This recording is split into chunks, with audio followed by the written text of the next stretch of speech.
Algunas personas se sienten atrapadas todos los días por algún pensamiento que les atormenta. No saben si han cerrado bien la puerta o han apagado la luz y vuelven una y otra vez para confirmar que efectivamente lo habían hecho. Son pequeñas manías que no tienen ninguna trascendencia. En cambio, cuando nosotros somos el objetivo de la obsesión, se nos borra la sonrisa, la manía se convierte en acoso, el aire se vuelve irrespirable y el final, imprevisible.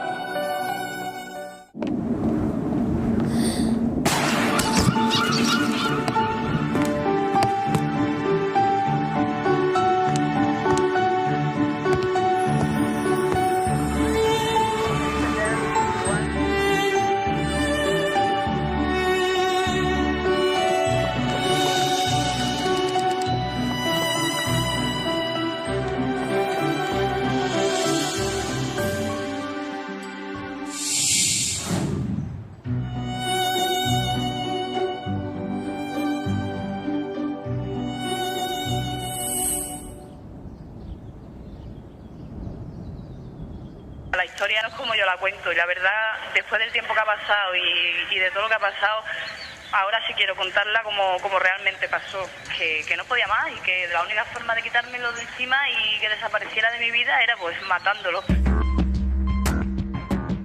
Saray Castillo Marín tiene 22 años y lleva 3 en prisión. Por primera vez, esta joven andaluza reconoce que asesinó a sangre fría y con solo 18 años al exguardia civil Félix Menguiano la madrugada del 27 de mayo de 2003. En su historia se mezclan el sexo, la obsesión, el odio y las drogas. Todo empieza un día de primavera de finales de abril de 2003 en un pequeño pueblo de Huelva, en Rosal de la Frontera. Él fue el que me llamó a mí porque le pidió mi número de teléfono a un supuesto amigo mío, se lo cambió por medio gramo de coca y entonces me llamó y nada, me estuvo diciendo que estaba enamorada de mí, que quería casarse conmigo y tal y cual y nada, y yo le dije que yo no lo conocía de nada, que se le había ido la cabeza, que no. Y acabamos la conversación y al día siguiente se presentó allí en el bar donde siempre nos juntamos. Cuando lo vi aparecer, pues me quedé helada porque es que era un hombre, vamos, que la verdad a mí me causaba impresión. No sé a otros, pero a mí sí. Félix Menguiano tiene 33 años, 15 más que Saray, y vive en un chalet en Cortegana, un municipio onubense situado a 40 kilómetros de Rosal de la Frontera. Este joven exguardia civil vive prácticamente aislado en su casa porque ha sufrido varios accidentes de tráfico que le han dejado diversas secuelas, tanto físicas como psicológicas. Él estaba bastante enamorado de ella y ella en principio no le correspondían. Sus relaciones giraban en torno también al consumo de sustancias estupefacientes. Él le facilitaba a ella en concreto cocaína. Hablé con ese chaval y nada, me dijo, pero Saray y tal, que le sacamos coca, que no sé qué, que no sé cuánto, que estoy mucha coca. Yo le decía que no, le decía a Kini que no, que tío, que va a pasar algo, que además que ese tío a mí no me gusta y yo paso. Y él me decía que sí, que venga tonta, que no sé qué, que no va a pasar nada. Y nada, pues así empezó la historia y al final, pues claro, él se dio cuenta del rollo y pues decía que alguien le tenía que pagar esa coca que habíamos consumido. Saray utiliza el enamoramiento de Félix para consumir cocaína gratis, pero cuando el hombre se da cuenta de que se está aprovechando de él, empieza a acosarla. Me monté en su coche porque me decía que quería hablar conmigo en la puerta de la discoteca de allí de ese pueblo y él pues nada, me dijo pues vamos a mi casa porque veo que es la única forma que hay de que te folle, o sea, me lo dijo así de claro. Y yo le dije que por favor, que parara el coche y él nada, que no, que seguía para adelante. Yo le quité las llaves y el coche pues nada, se quedó en medio andando sin llaves y sin nada. Y paró el coche como en una montañita así que había al lado de la carretera y para hacerse una raya. Entonces fue cuando yo cogí y me bajé del coche y salí corriendo y me puse a cedeo y unos chavales me llevaron ahí a mi pueblo otra vez. Y a partir de ese día yo ya le cogí miedo, yo ya no quería que se acercara a mí, yo ya no quería, él solo hacía llamarme, esto y lo otro. Saray está atemorizada, se siente agobiada y teme que Félix le haga algo. Y ese día acaba llegando. Una noche Saray se droga más de la cuenta y Félix se aprovecha de la situación. Una noche noche, pues nada, en su casa, yo la verdad estaba muy colocada, lo reconozco, o sea, había bebido mucho, había metido mucha coca y había fumado porros y yo estaba muy colocada. Yo no sabía ni dónde estaba ni nada. O sea, y él se aprovechó de esa situación, vamos, que esa noche me violó. Y a la mañana siguiente yo me desperté en una cama, arriba, sola, en la parte de arriba de su casa, y pues nada, yo empecé a pensar, ¿qué hago aquí? ¿Qué me ha hecho? ¿Qué ha pasado? Y salí corriendo. Después de este día, Saray ya no puede soportar que Félix la toque. Por eso, el 26 de mayo de 2003, tras un incidente, Saray llega al límite y toma una decisión que cambia por completo el rumbo de su vida. Esa mañana de ese día, en su pueblo, me cogió en la calle, me puso contra la pared y me dijo que o me follaba, pero que ahora me iba a follar sin coca, sin alcohol, que me iba a enterar. Mi madre estaba allí y había venido a buscarme, nada, me monté en el coche y me dijo, Saray, ¿qué te pasa? Tal, porque me vio rara. Y yo empecé a decir, lo voy a matar, lo voy a matar, lo voy a matar, porque ya no podía más, o sea, ya era tal de acoso y el odio que yo sentía por ese hombre ya, porque ya me había violado. Esa misma noche, Saray decide quedar con Félix. Cuando yo encendí el móvil y lo escuché todo y empecé a recordar lo que me había hecho ya y bueno, pues nada, se me fue la cabeza y dije, bueno, pues ahora es cuando se va a acabar todo y tú me vas a pagar lo que me has hecho. Son las 2 de la madrugada del 27 de mayo de 2003.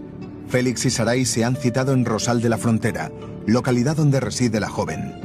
Félix recoge a la chica. Él no lo sabe, pero Saray antes de salir de casa coge un cuchillo de cocina de 22 centímetros y lo esconde en el calcetín. Su intención es matarlo. Entonces antes de salir de mi casa, pues sí, cogí un cuchillo, me lo metí en el calcetín.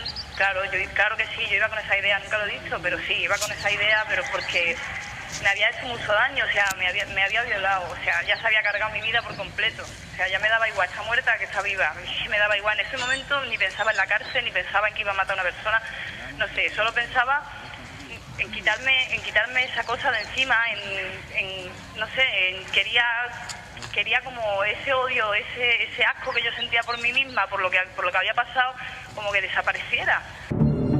Ambos se dirigen a Cortegana, a casa de Félix. Saray, que solo tiene 18 años, no sabe si será capaz de asesinarlo. Ya una vez que llegamos a su casa, pues él dijo, venga a la cama, que ya no me das más por culo, que me estás tocando los huevos, que ya estoy harto, déjate ya de tonterías. Y yo le dije, no, dúchate primero, no sé, lo que quería era hace tiempo, porque la idea esa de matarlo se me iba, o sea, me iba y me venía de la cabeza, no sé, no. Él se metió en la ducha y fue cuando yo salí de la casa, me fui a un descampado. Y él me llamó por teléfono y me dijo, mira, zorra, vuelve, que si no te mato, que tal. Y fue cuando me dio otra vez en la cabeza esa idea y dije, ahora mismo se acaba todo, yo te quito del medio y se acaba todo. O te quito yo a ti o me quitas tú a mí. Y entonces volví a la casa y ya fue cuando pasó. Saray, que no se ha quitado la ropa, está a horcajadas encima de Félix. El hombre está tumbado en la cama y desnudo. Ella saca el cuchillo que lleva escondido en el calcetín y con ambas manos se lo clava a la altura del corazón. Apagó todas las luces y él me dijo, venga, tal, no sé qué. Y yo le dije, pero tiéndete en la cama. Y fue cuando me empezó a tocar y me empezó en fin, qué asco, Dios mío.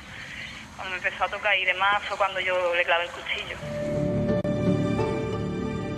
Acto seguido, Saray sale corriendo de la casa.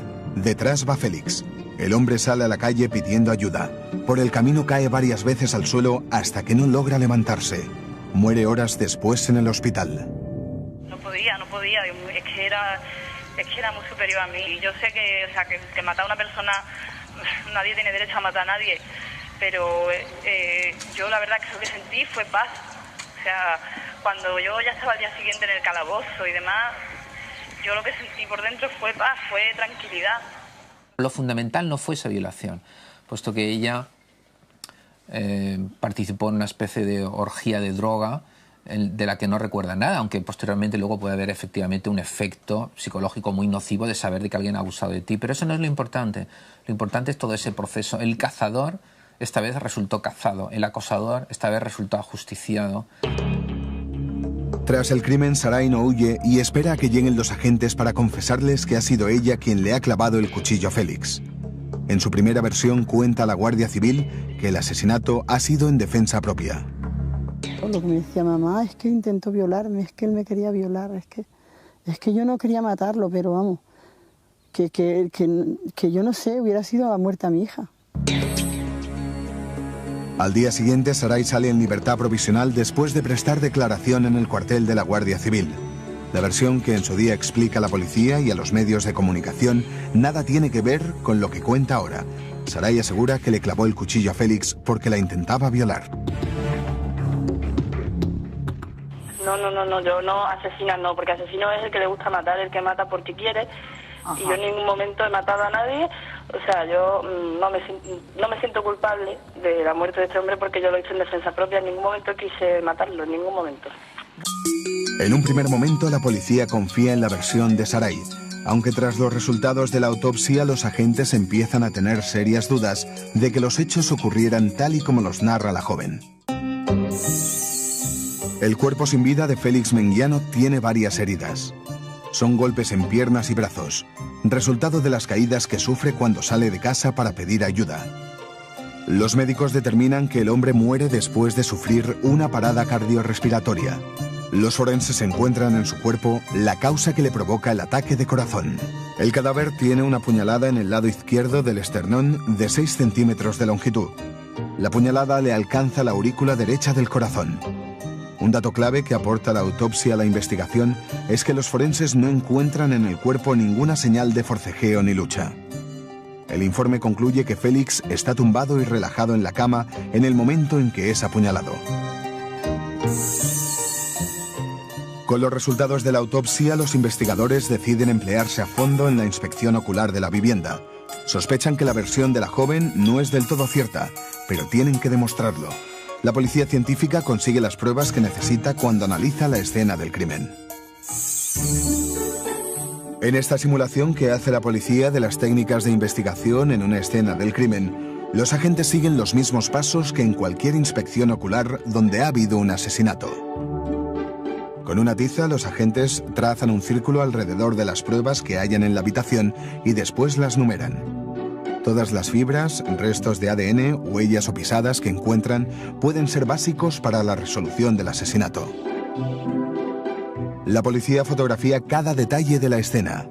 En el caso de que se encuentren marcas como la que deja una suela de zapato manchada de sangre, la imagen se toma con la ayuda de un testigo métrico. De esta manera se tendrá una medida de referencia en caso de que se manipule de tamaño la fotografía. Los agentes recogen cuidadosamente todas las pruebas, que introducen en sobres o bolsas y que etiquetan minuciosamente. Con este método, además de conservarlas en buen estado, llegan al laboratorio sin ser manipuladas. Es lo que se llama cadena de custodia. También se recogen todas las huellas de la habitación. Incluso se toman las de la propia víctima para poder comprobar su identidad posteriormente. La policía hace un croquis de la escena del crimen en el que está indicado dónde se encuentran las pruebas y el cadáver. El estudio de la posición en la que está el cuerpo y su ubicación ayudarán a resolver el crimen y servirán para saber cuáles han sido los últimos movimientos de la víctima. Los agentes también tienen en cuenta cómo son las heridas que presenta el cuerpo. Por su forma y por los restos de sangre, determinan cómo se encontraba la víctima en el momento del asesinato. Así, deducen también desde dónde y cómo ha sido atacada. Los medios de comunicación se hacen eco rápidamente de la noticia. El caso llena espacios en los informativos y páginas en la prensa porque la violencia de género es un tema especialmente sensible. Además, este suceso adquiere una enorme relevancia porque sorprende la juventud de la homicida, que solo tiene 18 años. Tenía 18 años, justo era mayor de edad. Y también sorprendió después la noticia un poco al conocerse en la forma en que ella había actuado y en la forma en que ella lo había asesinado, vamos. Él estaba en la cama, tendido, desnudo, y ella pues se puso en horcajadas sobre él y le asestó la puñalada en el tórax. Pero rápidamente las dudas sobre el presunto intento de violación afloran y la familia de Félix se muestra indignada por el hecho de que la joven esté en libertad. Es que no hay derecho de que esas chicas la pongan en libertad antes de llevar a mi hijo al cementerio. Saray y su madre siguen manteniendo su versión de los hechos mientras la joven continúa en libertad a la espera de que se celebre el juicio. Cuando te viola, eso ya es una cosa que se queda para toda la vida. O sea, ni con psicólogos, ni con psiquiatras, ni con pastillas, ni con nada. Se me va a quitar nunca de la cabeza.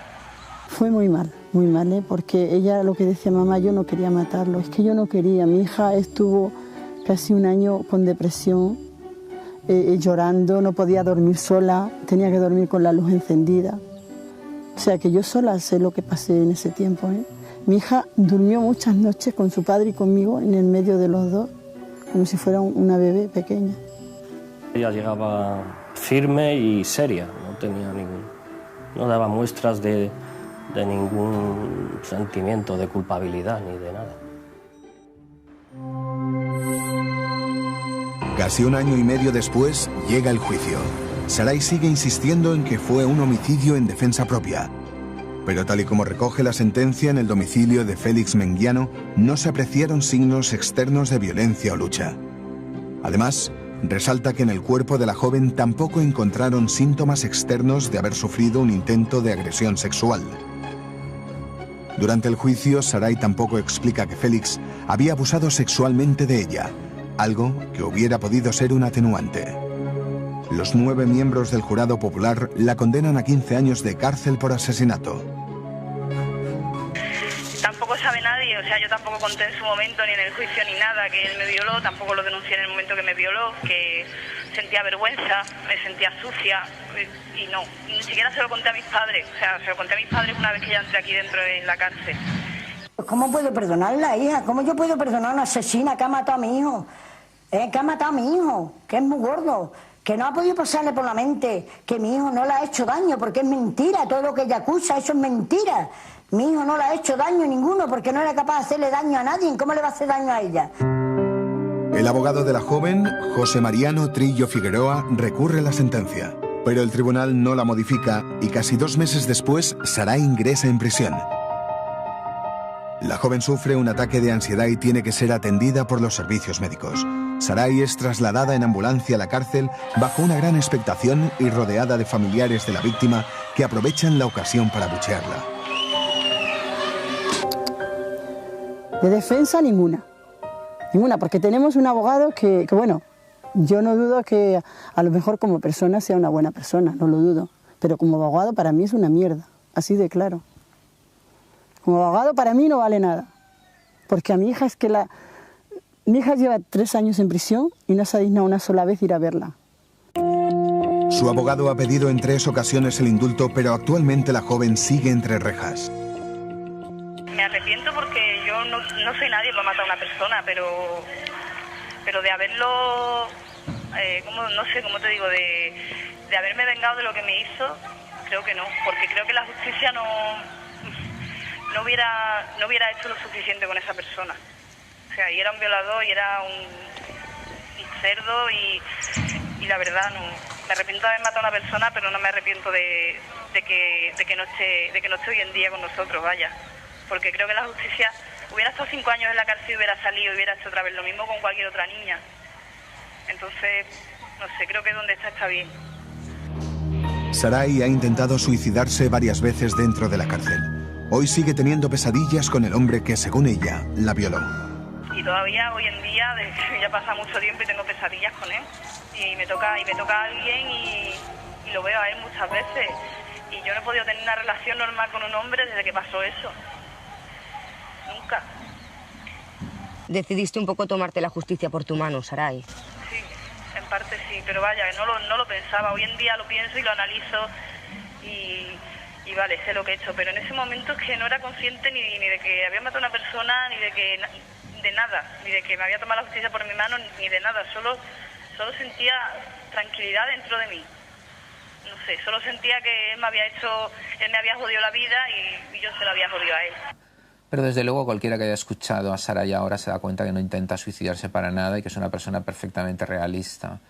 En base a eso yo diría que más bien esos intentos de suicidio fueron una prueba más de que ella intentaba explicar una cosa. No me traten como una asesina, puesto que solo me he defendido. Ni los agentes de la Guardia Civil que investigaron el caso ni la familia de la víctima han querido participar en el programa. Sí lo ha hecho la madre de Sarai, que a sus casi 60 años no deja de luchar por su hija ni un solo día. Sí, yo creo que mi hija aguantará porque lo más difícil yo creo que ya ha pasado. Entonces, lo que yo le he dicho muchas veces, digo, cariño, eres tú la que te tienes que adaptar a la cárcel, no la cárcel a ti. Entonces, tienes que llevarlo con paciencia. Piensa que yo siempre estoy a tu lado, te estoy defendiendo en todos los sitios y que siempre voy a estar ahí, cariño. Siempre voy a estar. A Sarai le quedan 12 años de condena, a su madre 12 de espera. La sentencia no me parece justa, no. ¿Qué va? Yo solo tenía 18 años, yo era una niña. Él me violó, él me jodió la vida, o sea, es que ahí solo se ha mirado que él está muerto y me parece bastante injusto. Hombre, claro, hay una persona muerta y alguien se tiene que culpar, claro que sí. No digo que me dejen en la calle, pero tampoco que me hayan condenado a 15 años por asesinato, o sea, no lo veo justo.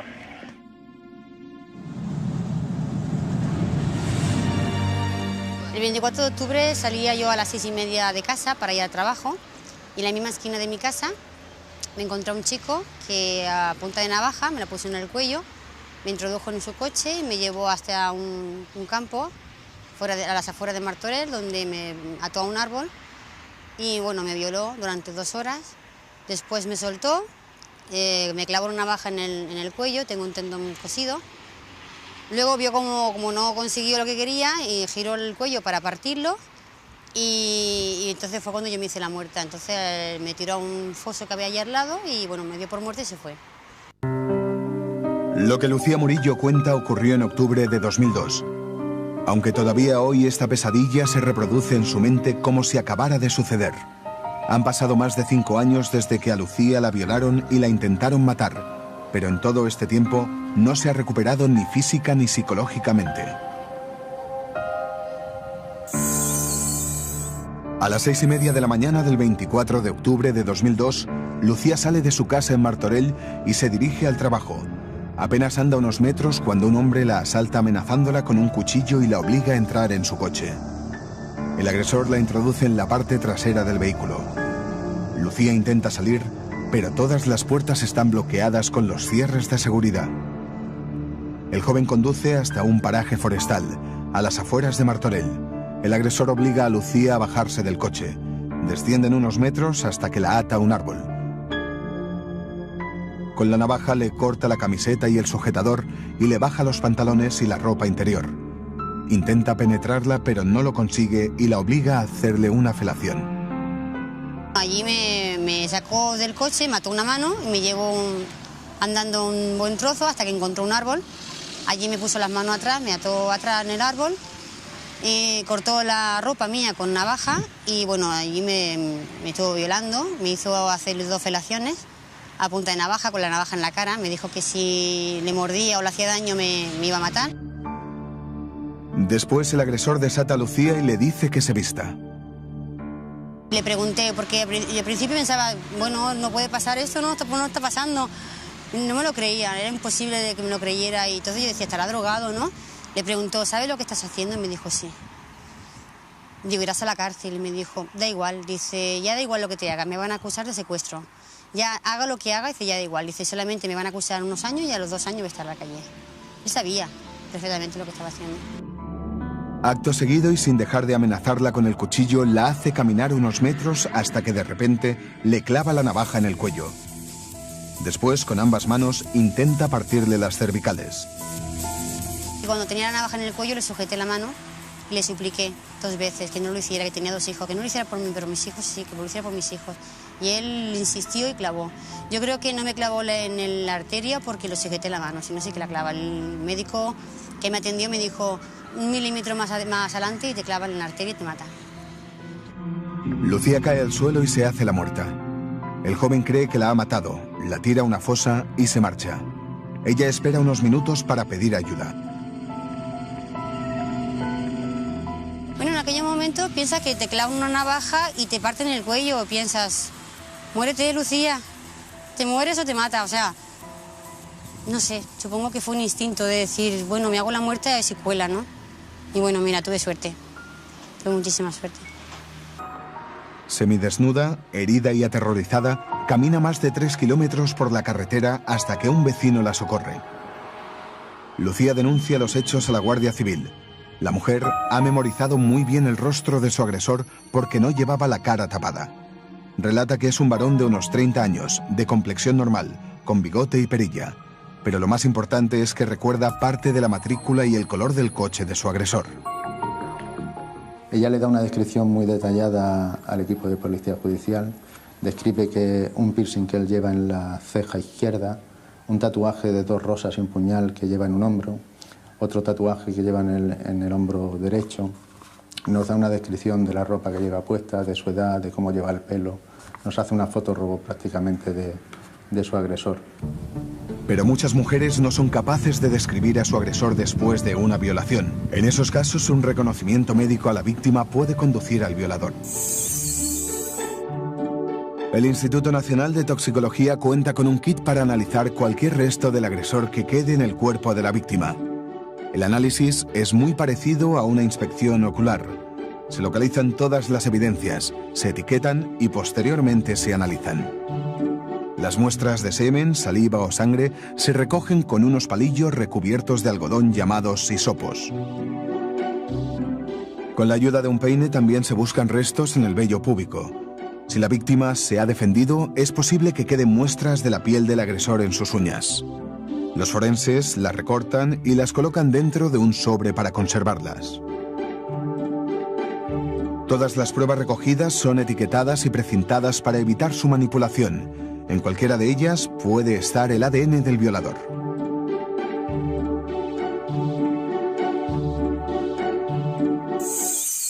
Gracias a todos los detalles que aporta Lucía, la policía consigue tener un retrato robot perfecto de cómo es el agresor.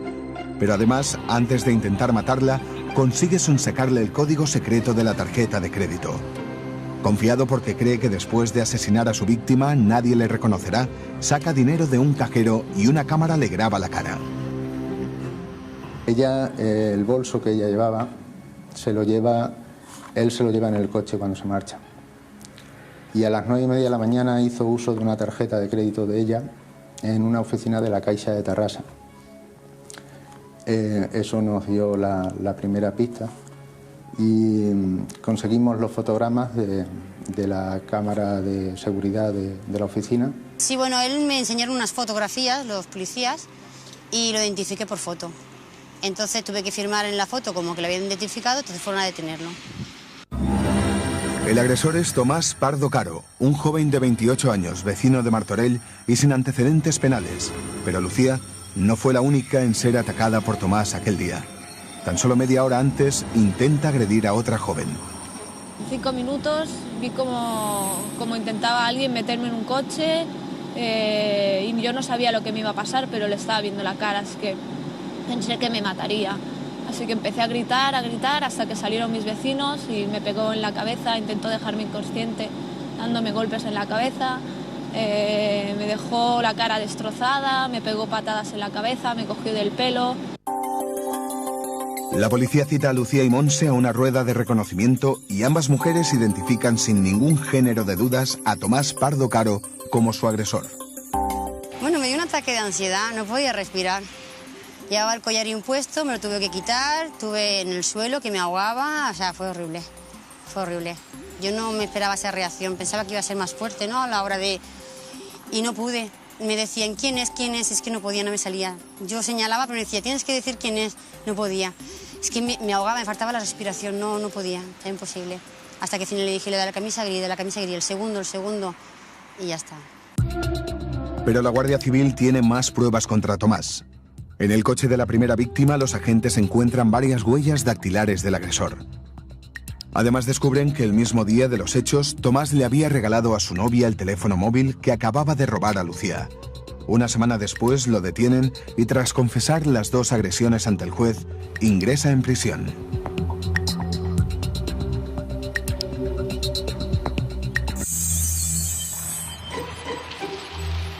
Dos años después, un error judicial permite que Tomás Pardo salga en libertad antes de que se celebre el juicio. ¿Me puedes decir algo de esta polémica después de tu puesta en libertad? Lucía no puede reprimir las lágrimas al ver por televisión a su agresor caminando con su novia por el pasillo de la Audiencia de Barcelona. Bueno, me llamó la Guardia Civil. Él lo soltaron un domingo y a mí la Guardia Civil por la tarde, a las 5 de la tarde me llaman y me dicen que pase por el cuartel y allí en el cuartel me dicen que estaba suelto. No me podía creer. Bueno, me iba a morir. Me iba a morir. Yo no lo entendía. Digo, pues si no ha salido el juicio, ¿cómo que está suelto? Es que es imposible. Pero así fue. Lucía no puede entender que Tomás pase libremente sin que se haya celebrado ni siquiera el juicio y le pide explicaciones al juez encargado de juzgarlo. El juez me dijo que había estado hablando con él, bueno, que había habido un error, ¿no? Que se habían equivocado con la fecha y que, bueno, que por uno por otro, que estaba en la calle. Pero que estuviera tranquila, que era muy buen chaval, que estaba muy arrepentido y que tenía que perdonarlo. Y que no hacía el perfil. Y me dijo el juez, piensa, nena, que tiene una hipoteca que pagar. Y yo me levanté, me puse hecha una furia con él. Le dije, yo tengo 2 hijos. Y eso no lo ha pensado él. Y le supliqué por mi vida, ¿eh? Y él clavó una navaja y encima partió el cuello. Él dijo, no me digas nada más que no puedo presidir el juicio. Y bueno, con él ha hablado y conmigo no. Si quieres su versión también puedes tener la mía, ¿no? En aquel momento me di cuenta de que la justicia ya no iba a apoyarme en ningún momento. Porque lo defendió. Un juez que defiende al violador nunca estará a favor de una víctima. Nunca. Aquí hubo desidia por parte de Fiscalía y por parte de la Sala. Fiscalía, la Sala realmente se da cuenta de que llegan los 2 años y emite una resolución diciendo a Fiscalía que se pronuncie y Fiscalía pide que se prorrogue. Los errores de procedimiento cometidos por la Fiscalía y la Audiencia dejan a Tomás en la calle con la única responsabilidad de presentarse en el juzgado el día 1 y 15 de cada mes hasta que se celebre el juicio. Pero para garantizar la seguridad de sus víctimas, ellas tienen que ir escoltadas por un agente cada vez que salen de casa. Mucho miedo al hecho de que no recuerde, venga a casa de mis padres, haga algo a alguna persona de mi familia. Mucho miedo a que haga algo, porque está suelto y nosotros la única cosa que tenemos es la seguridad tal vez de la policía, pero ni eso, porque a veces también tienes que ir sola y mucho miedo, mucho miedo. Los medios de comunicación ante un error de tal magnitud se vuelcan en denunciar la indefensión por la que están pasando las víctimas y durante el tiempo que está en libertad, Tomás no consigue esquivar el acoso mediático. Vale, ya.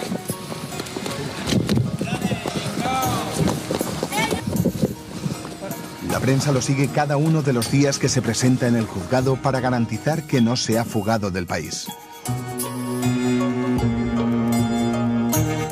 El juicio se señala con una celeridad, iba a decir inusual no, inédita en esa sala y en la audiencia en general. Se señala incluso un día por la tarde. El resultado del juicio de la sentencia parece que es solo buscar la manera de la sala poder criticar a Fiscalía a una costa de perjudicar, en este caso, a la víctima que era Lucía.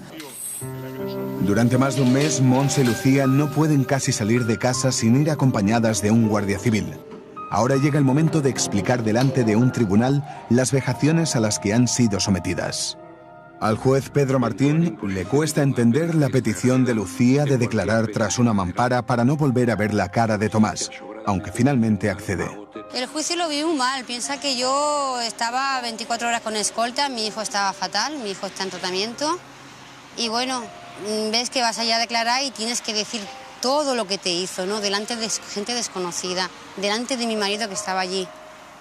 Y bueno, lo pasas mal, pero bueno, intentas hacerlo lo mejor que puedes, intentar que no se te olvide nada.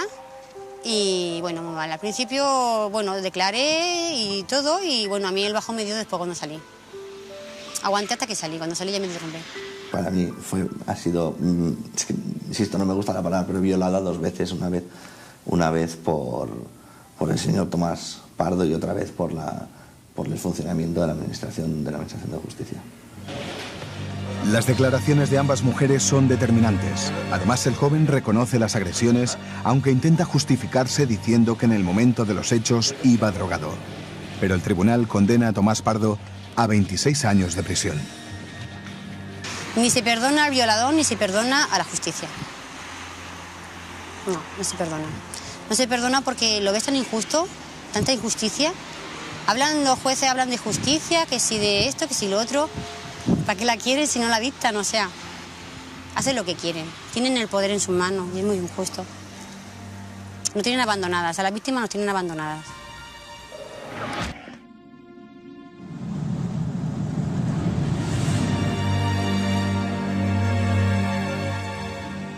Estos dos hombres han estado en prisión por la misma violación, pero solo uno de ellos la ha cometido. El otro simplemente está pagando muy caro su parecido físico. A día de hoy la víctima no puede señalar a ciencia cierta quién la agredió. Solo el análisis de ADN ha demostrado que al menos, en este caso, Ahmed Tomou es inocente.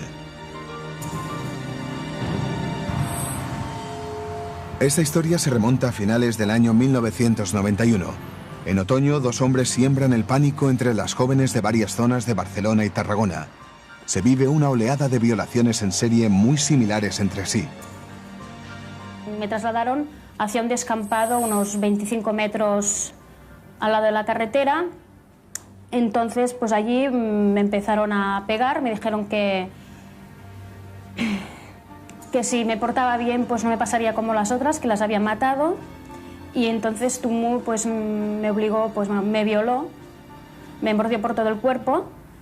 Entonces el otro, mientras este me estaba violando a mí, el otro estaba con mi compañero, que estaba atado, y lo iba pegando. O sea, mientras a mí me violaban, yo oía cómo pegaban a mi compañero. Una pareja, chicos jóvenes, se encuentran en un lugar solitario, descampado, sin iluminación, y son abordados por dos personas que inmediatamente manifiestan ser policías. Empiezan a pedirles el dinero, la cartera, empiezan a agredirlos, los trasladan, aunque en este caso en menor espacio porque el lugar propicio se encuentra muy cerca, y acometen la violación a la chica. Igualmente son agredidos, son robados, el chico es atado y sufren una serie de lesiones importantes. Las jóvenes describen a sus agresores como dos individuos de entre 30 y 35 años, de complexión fuerte y con barriga prominente. Van armados con pistolas y bates de béisbol y son extremadamente violentos. Las chicas, muchas de ellas de 14 y 15 años, dicen que los hombres hablan entre ellos en árabe y que viajan en un Renault 5 de color gris. En todos los hechos se produjeron siempre a oscuras, totalmente, en descampados sin ningún tipo de iluminación artificial. Estamos hablando de otoño-invierno, el mes de noviembre, pues iluminación ninguna. Siempre es en lugares totalmente oscuros. A pesar de la escasa visibilidad, la policía consigue elaborar un retrato robot con las declaraciones de las víctimas. El objetivo del retrato robot es conseguir un dibujo aproximado del violador a través de las explicaciones de la víctima. En este caso, el retrato se hace a mano alzada. En un espacio aislado y tranquilo, la mujer describe detalladamente los rasgos de su agresor. El agente empieza a dibujar la forma de la cara y el pelo. De ahí pasa a los ojos, la nariz, la boca y las orejas. Es importante que la víctima recuerde rasgos característicos como cicatrices o tatuajes. A diferencia de la elaboración del retrato robot con sistema informático, cuando se dibuja a mano, la víctima no ve en ningún momento fotografías u otro tipo de imágenes que puedan distorsionar el recuerdo que tiene en su mente de la cara del violador. Otra ventaja es que el retrato a mano alzada puede rehacerse todas las veces que sea necesario hasta que la víctima le dé el visto bueno. Sí, se parece bastante a Ari. La policía busca a dos hombres de aspecto norteafricano y sabe que en una pensión de Tarrasa, una población cercana a Barcelona, se hospeda un grupo de ciudadanos marroquíes. El 11 de noviembre detiene a Ahmed Tomou, que es originario de Nador, en Marruecos. Lleva pocos meses viviendo en España. Es analfabeto y no habla castellano. Además, su físico coincide con las descripciones de las víctimas. هذا الفيكتيمات هذا البنات وهذا اللي كيجريسي ما يفهموا والو قالوا عرب موروس وانا مشابه معاه شويه كنتشابه فيه بزاف في هاد الحوايج كل شيء في الصفه في التصليعه في كل شيء شهدوا فيا في طراسه قالوا هو هذا صافي عملوني في الجريده في طرغونه شافوا الجريده قالوا عاود هو هذا Solo 2 días después, el 13 de noviembre, detienen a Abdelrazak Munib, otro ciudadano marroquí que desde hace más de 20 años vive en España junto a su mujer y sus 4 hijos. Abdelrazak reside en el centro de Barcelona y se dedica a la venta ambulante. La policía lo detiene porque coincide con las descripciones de las víctimas y tiene antecedentes policiales por exhibicionismo. Y entonces, acto seguido, vino Munib, Tumú se fue con mi compañero vigilándolo y entonces me violó Munib. Y luego cuando me dejó Munib, pues ambos se pusieron a discutir sobre qué hacer con nosotros, si matarnos o no. Y Munib estaba muy violento, muy agresivo y bueno, Tumú pues dijo que, bueno, entre ellos hablaban árabe. Me dijo, te has portado muy bien, no te vamos a matar. La Guardia Civil ya tiene a los 2 presuntos agresores. Los detenidos niegan ser los autores de las violaciones. Además insisten en que no se conocen de nada. Por eso la rueda de reconocimiento se convierte en una prueba clave para el caso. Las víctimas los tienen que identificar a través de un cristal. En ningún momento pueden verlos cara a cara.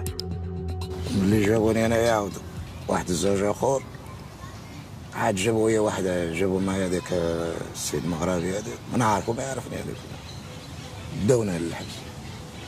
داونا للحبس هنايا شي يومين هذاك السيد قاري كيعرف يقرا بقى كيقلب شكون فلان قلت له انا قال انا وياك في الدعوه قال لي وياك. De las 12 víctimas, 7 son capaces de identificar sin ninguna duda a los detenidos. Aunque ya desde el primer momento se cometen irregularidades porque ven a Ahmed esposado y acompañado por la policía dentro de la comisaría cuando lo trasladan a la rueda de reconocimiento. La patrulla uniformada de la Policía Nacional lo traslada al juzgado.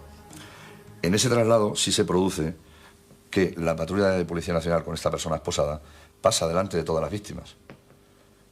Entra en el despacho del juez, el juez ordena que sea trasladado al lugar donde se realizan las ruedas de reconocimiento en el edificio del juzgado, y esto motiva otra vez que la misma patrulla de la Policía Nacional vuelva a pasar con el detenido por delante de las víctimas que allí se encuentran. Ahmed y Abdelrazak son encarcelados a la espera de que se celebre el juicio. Porque yo vengo de mi tierra aquí para ganar pan con el sudor de mi frente, no por hacer daño a nadie. Y si las personas que se confunden conmigo, yo los perdono, no pasa nada. No soy yo que lo he hecho las violaciones a ellos, se equivocaron conmigo. معلوم انا ما نقدرش ما كنتش خدامه ما قدرتش على 4 الاولاد فهمتي معلوم انا كنت كنخمم على ولادي وعلى راسي وعليه هو اللي شاف الغلطه شاف الباطل. 15 días después de la detención, la policía localiza el Turismo Renault 5 color gris plata, con matrícula falsa, en una localidad cercana a Barcelona. Dentro encuentran un revólver de plástico, un palo de béisbol, un cuchillo y una capucha de tela blanca. Objetos que coinciden con las descripciones de las víctimas, pero los investigadores no pueden demostrar que los detenidos tengan relación con el vehículo. Ahmed y Abdelrazak son juzgados y condenados a 184 años de prisión por 7 violaciones porque las víctimas están plenamente convencidas de que son ellos sus violadores. يحكموا على واحد بنادم في الحجه مش يحكموا على واحد بنادم الحجه ماشي ديالو هو يحكموا عليه باش كنت كنظن ما تحكمش عليا المحكمه لانه ماشي راني كنقولها كنظن راني في واحد الدوله متقدمه يحكموا زعما بالحق ما يظلموش الناس يزيدوا في الغلط واخا البنات هذا الناس هذو وقع لهم الغلط ولكن كنت كنظن خويس ما يغلطش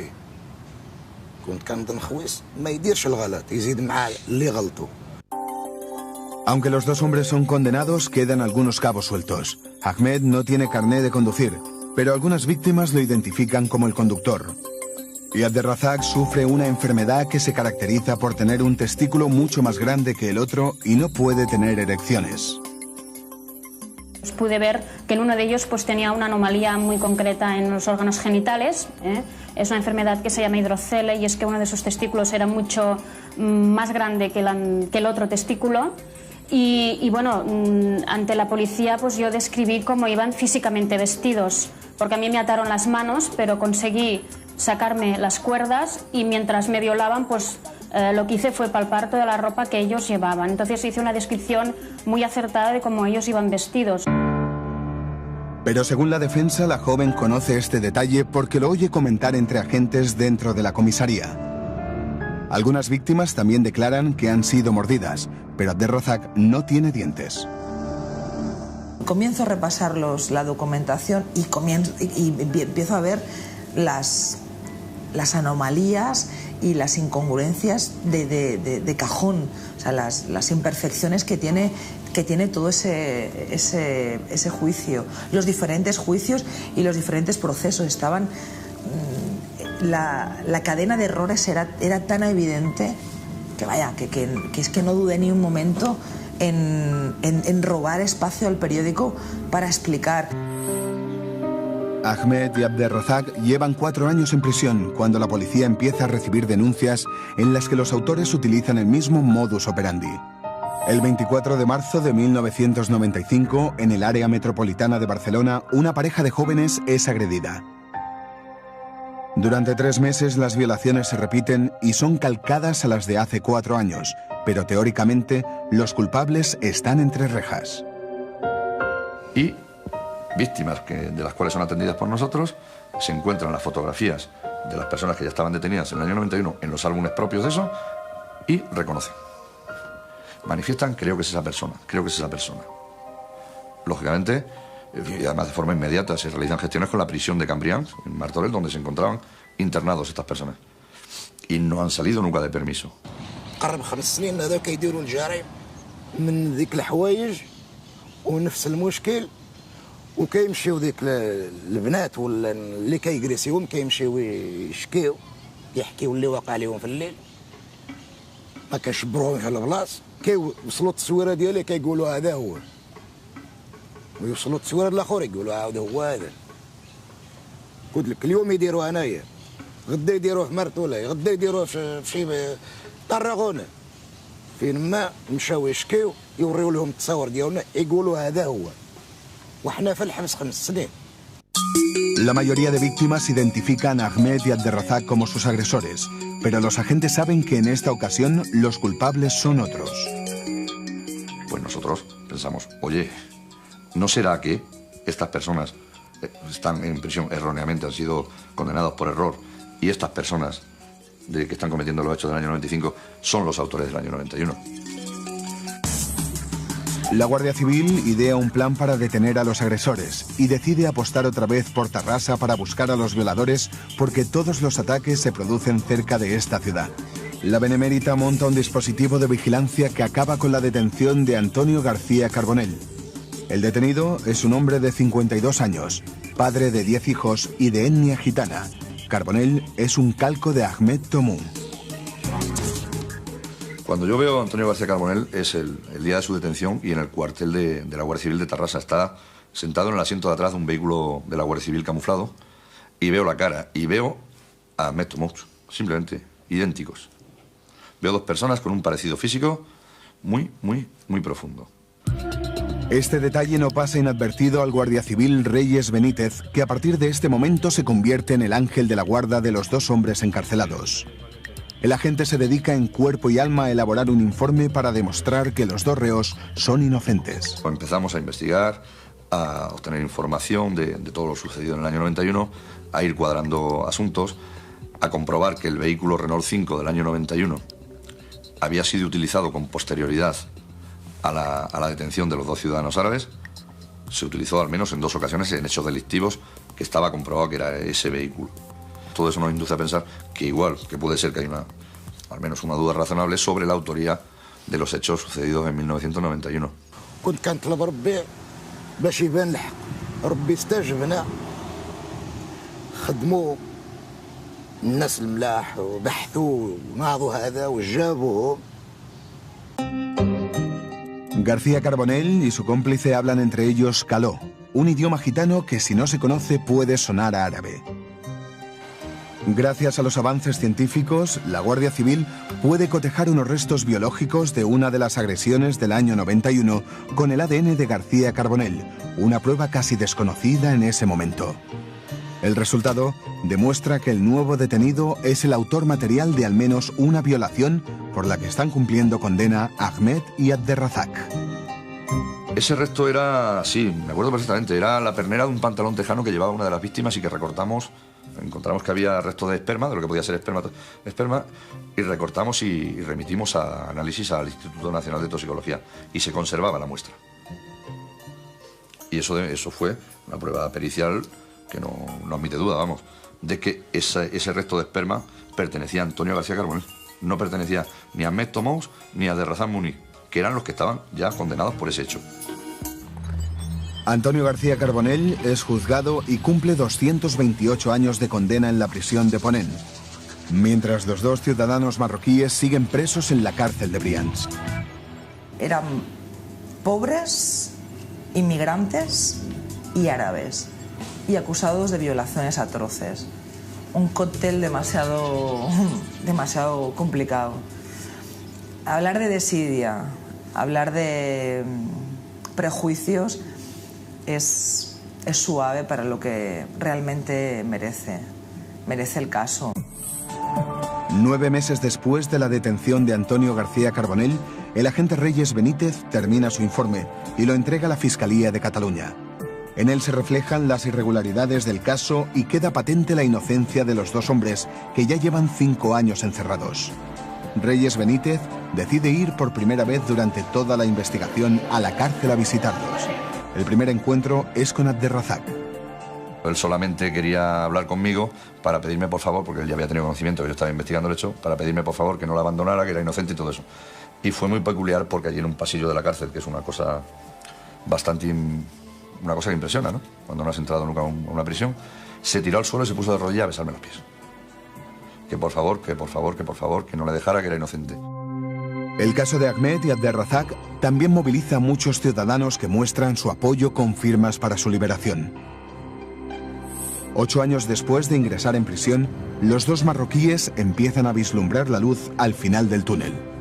El fiscal jefe del Tribunal Superior de Justicia de Cataluña, José María Mena, pide el indulto, pero ellos no quieren el perdón. Buscan que se reconozca su inocencia. Yo no quiero que indultarme, indulto lo de a un culpable que lo hace los hechos, pero yo no he hecho nada en mi vida, ni a mi tierra ni aquí. Las víctimas son víctimas y eso es lo más respetable que tiene que haber. Y las víctimas se les puso, bajo mi punto de vista, 2 gotas de agua. 2 gotas de agua, una persona no es capaz de distinguirlas en un estado de tranquilidad, relajación, con buena iluminación y alegremente. Una persona que está siendo violada, siendo amenazada de muerte, siendo agredida, en un lugar oscuro, sin ningún tipo de defensa, 2 gotas de agua no las va a distinguir. En la calle se celebran manifestaciones a favor de su libertad, mientras en la cárcel los dos presos protagonizan varias huelgas de hambre. Pero su última oportunidad está en manos del gobierno, que a día de hoy sigue sin revisar su caso. Pensar que hubo un indulto de la Fiscalía del Tribunal Superior de Justicia de Cataluña, firmado personalmente por el fiscal José María Mena, que el PP nunca lo miró, seguramente Arcadia Espada llegó a escribir por un problema de racismo, pero que los socialistas tampoco lo miraron nunca y no lo han mirado. Es una petición de indulto que sigue sin resolverse. 9 años después de ingresar en prisión, acaba la pesadilla para Abderrazak Muniz. Entre las 4 y las 6 de la madrugada, el corazón de este hombre de 48 años, cansado de batallar, abandona la lucha. Abderrazak muere de un infarto en su cama de la celda 127 del módulo 1 de la prisión de Brians. أنا غير دخلت لتما عرفت شي حاجة واقع إما مات ولا شي حاجة.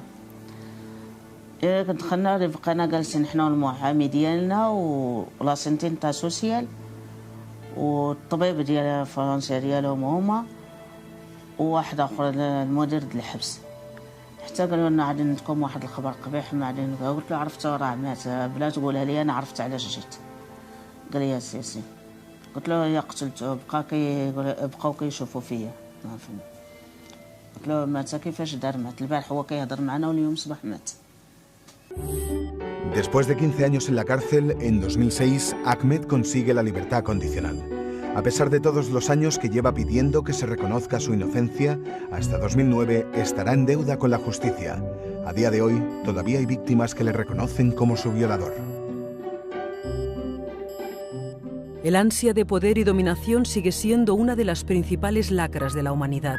Es el deseo de someter y humillar a los demás, física y psicológicamente. Para el violador, la agresión es un minuto de placer que olvidará enseguida. Para la víctima, es una pesadilla que no borrará en toda su vida.